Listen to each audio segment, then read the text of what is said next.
Un altro punto verso la salvezza in attesa del derby con il Siracusa in programma all'Esseneto domenica prossima. L'Acragas a Melfi ieri avrebbe potuto anche vincere, ma alla fine il risultato è quello giusto, considerando che in alcune occasioni Pasquale Pane in porta è stato davvero uno dei migliori in campo. Bisogna ribadire che l'Acragas non solo ha conquistato il terzo risultato utile, ma è riuscita a chiudere la partita senza sorprese.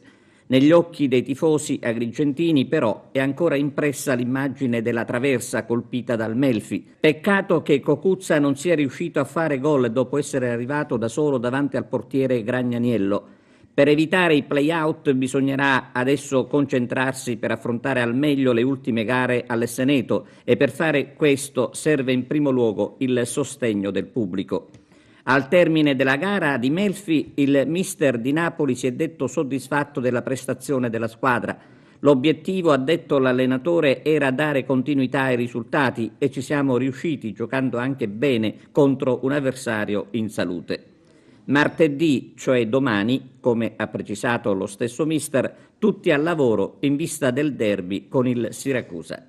Oggi intanto Raffaele Di Napoli è impegnato in una riunione a Coverciano assieme ai colleghi allenatori professionisti.